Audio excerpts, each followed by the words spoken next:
Sa punto pong ito, balikan natin ang live report ni Camille Gonzalez mula sa Batasang Pambansa. Yes, Camille. Camille?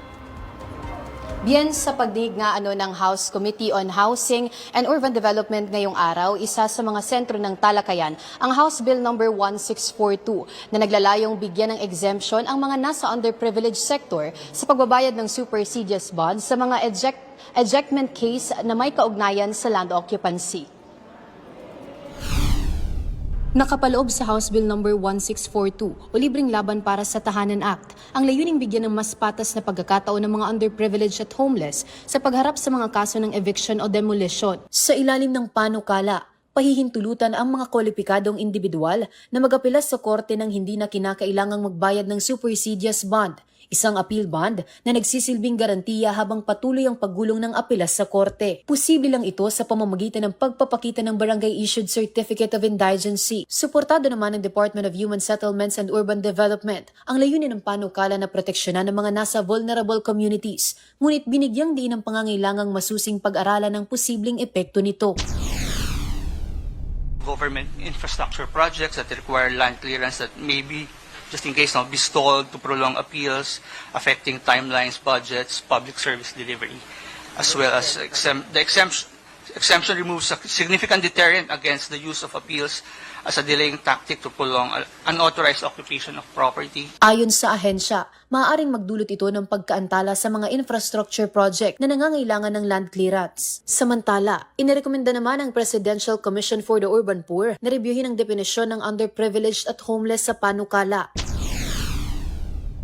Lumalabas po sa aming pag-aaral na yun pong kasalukuyang definisyon ng underprivileged and homeless ay hindi na po sumasalamin doon sa tunay na sitwasyon po ng underprivileged and homeless.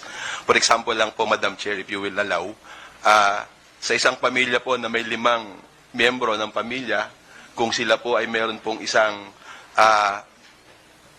minimum wage earner, batay po sa definition, hindi na po sila lumalabas na underprivileged and homeless citizen. Okay. So maganda pong pag-aralan po din ng committee ang proposal. Tiniyak naman ni House Committee on Urban and Housing Development Chairperson Marivic Copilar na kapag binalangkas na ng komite ang Housing Code ng Pilipinas, ay lilinawin nila ang definisyon ng underprivileged at tutukuyin kung ano-anong mga ahensya ang pwedeng magsertipika nito.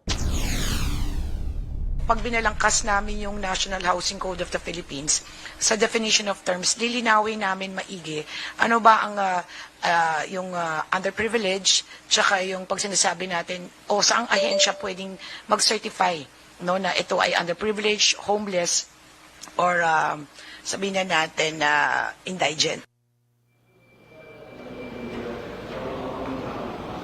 Bien, sa huli dahil nga wala ang presensya ni Representative Paulo Henry Marcoleta na siyang mayakda ng House Bill 1642, nagpa siya si Committee Chairperson Marivic Copilar na pansamantala munang ipagpaliban ang pagdinig sa naturang panukalang batas upang aniya mas mapag-aralan pa ito at mabigyan ng patas na pagkakataon ng may akda na mas maipaliwanag ng malinaw ang isinusulong na supersedeas bond exemption. Mula rito sa Kamara, balik muna sa iyo, Bien.